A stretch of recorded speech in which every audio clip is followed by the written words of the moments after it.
Halo, selamat datang kembali. Hari ini kita akan melakukan sesuatu yang rasanya kayak pulang ke rumah gitu ya. Kita akan menyelami sebuah momen yang sangat dinanti-nanti di dunia Anne Shirley. Bayangkan deh, Anne dan Dr. Blythe baru saja kembali ke rumah mereka, Ingleside, setelah perjalanan panjang keliling Eropa. Iya, dan sumber kita kali ini kan bab pembuka dari novel Rainbow Valley, karya Lucy Maud Montgomery. Yang bikin ini istimewa itu caranya Montgomery menyambut kita kembali. Ini bukan sekedar deskripsi, tapi kita seolah-olah diajak duduk di beranda bareng Anne, merasakan langsung gimana rasanya pulang. Betul sekali. Jadi, misi kita hari ini bisa dibilang kita mau nguping percakapan di beranda itu. Kita akan merasakan bagaimana rasanya akhirnya kembali ke tempat yang paling kita kenal dan merasakan kerinduan yang mendalam untuk nyambung lagi sama denyut nadi komunitas. Dan dalam kasus ini, koneksi itu dalam bentuk gosip. Iya, sesuatu yang sering dianggap remeh, tapi sebenarnya perekat sosial yang luar biasa penting.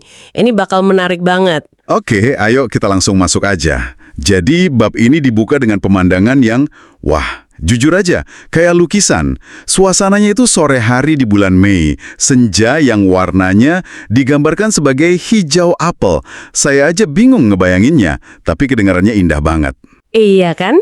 Pelabuhan Four Winds di bawah sana mantulin awan keemasan. Tenang sekali suasananya. Sangat tenang. Dan ketenangan itu kayaknya disengaja banget ya kan? Montgomery seolah-olah lagi membangun sebuah panggung yang sempurna. Ini tuh, momen hening yang dalam, tarikan napas panjang gitu. Sebelum riak-riak kabar dari desa mulai datang dan ya bisa dibilang mengganggu kedamaian itu. Ini kedamaian sebelum drama dimulai. Nah, itu dia. Dan di tengah panggung itu, kita lihat Anne. Dia duduk di tangga beranda. Yang menarik, ya, walaupun dia udah jadi ibu dari banyak anak, sumber kita menggambarkannya masih seperti gadis remaja. Katanya matanya masih punya kilau dan mimpi yang tak terpadamkan. Rasanya lega banget ya, tahu kalau Anne itu nggak pernah benar-benar berubah. Deskripsi itu tuh kayak jangkar buat pembaca. Ini pesan dari Montgomery kalau inti dari karakter Anne, imajinasinya yang liar, semangatnya, percikan dalam dirinya, nggak akan pernah bisa padam oleh waktu atau tanggung jawab. Dia tetap Anne yang kita kenal, cuma dunianya sekarang lebih besar dan lebih kompleks. Dunia yang saat itu lagi tidur pulas di sekelilingnya. Ada Rilla yang montok di tempat tidur gantung, terus si kecil Shirley, anak lelaki kecil yang kecoklatan, yang tidur di pelukan Susan Baker. Suasananya hangat dan domestik banget. Tapi, di tengah kehangatan keluarga ini, ada satu sosok yang sepertinya jadi jangkar dari semua ini kan? Dan itu bukan Anne, tapi Susan Baker. Susan, dia itu kekuatan tersembunyi di Ingleside.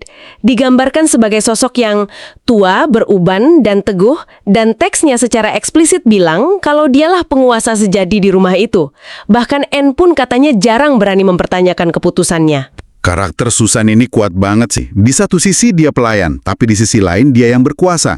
Menurutmu, apa yang bikin hubungan Anne dan Susan ini begitu unik dan berhasil? Padahal kan secara hierarki mereka majikan dan bawahan. Saya rasa kuncinya itu ada di pembagian wilayah kekuasaan yang nggak terucap. Mereka itu mitra.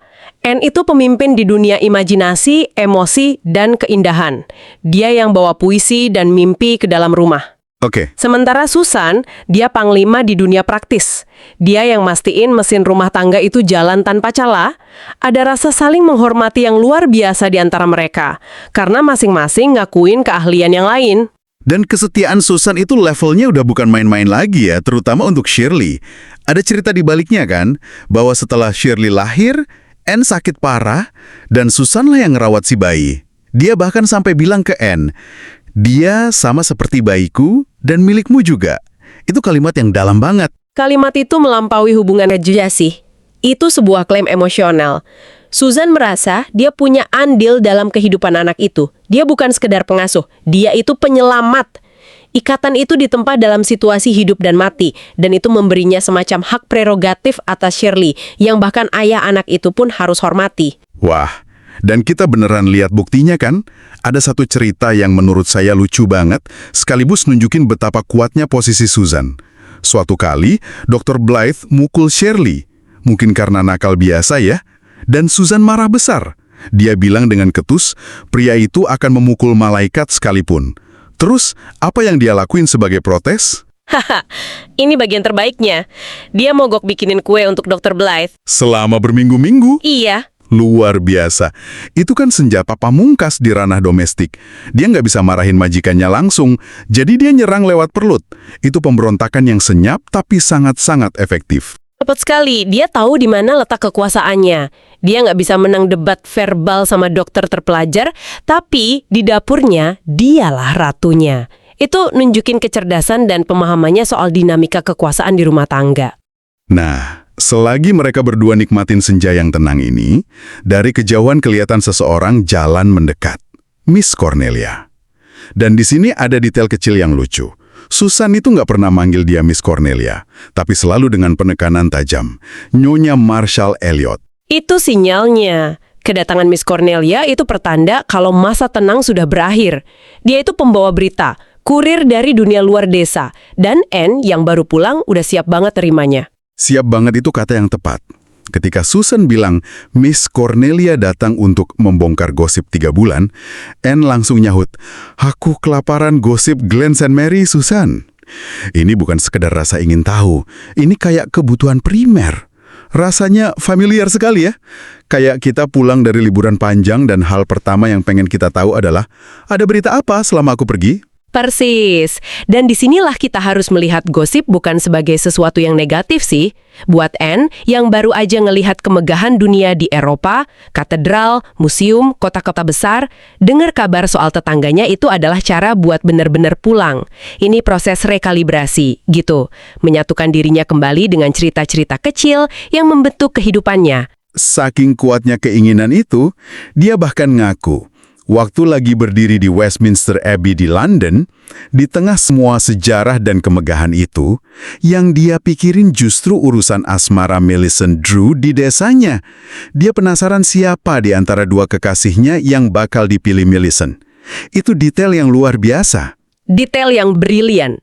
Karena itu nunjukin kalau rumah dan komunitasnya itu jangkar emosional yang sesungguhnya buat Anne. Sejauh apapun dia pergi, hatinya tetap terikat sama cerita-cerita orang di sekitarnya.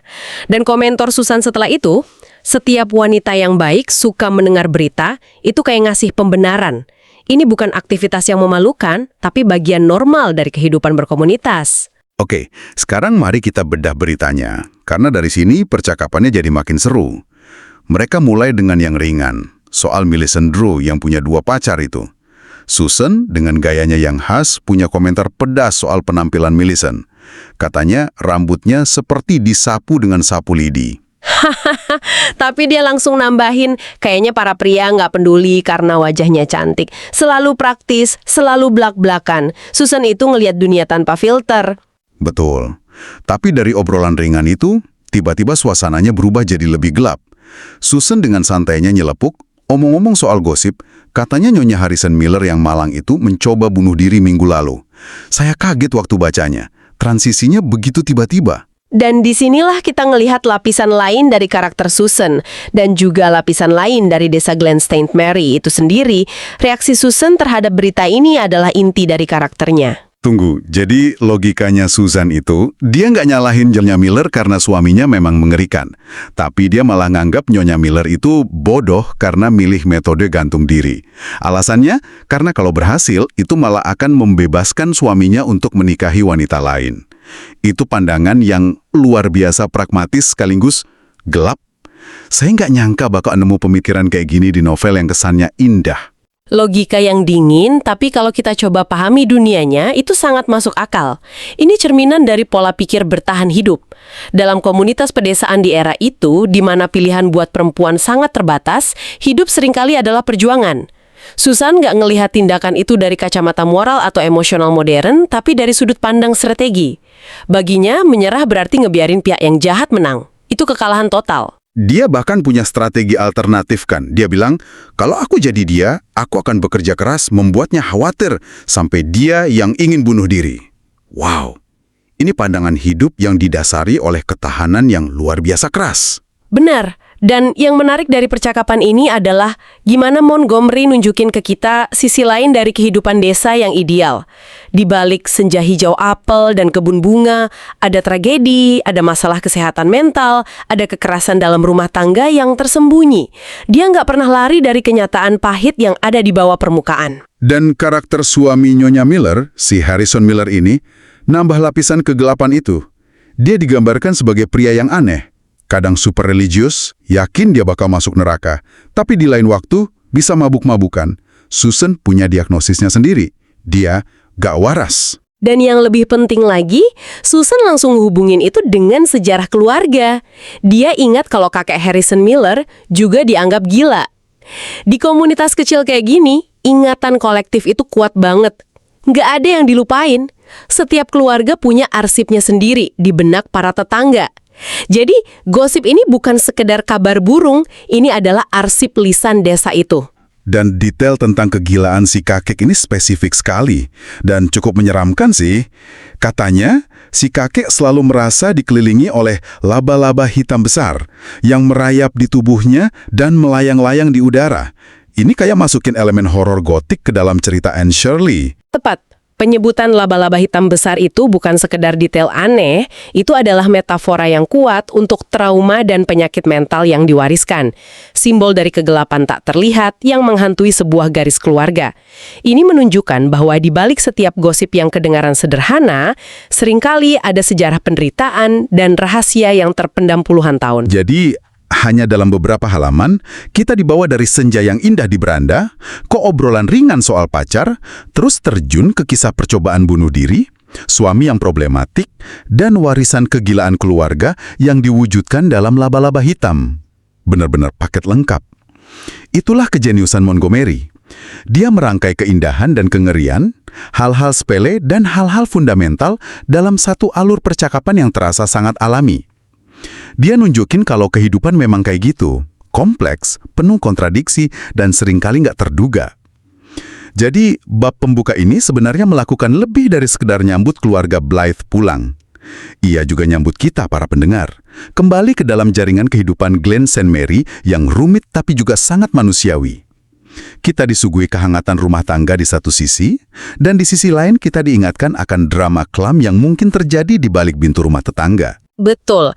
Kita diingatkan bahwa di balik setiap fasad desa yang tenang, ada cerita-cerita besar yang sedang berlangsung. Cerita tentang cinta, kehilangan, perjuangan, dan harapan. Obrolan di beranda ini adalah jendela kita untuk melihat semuanya.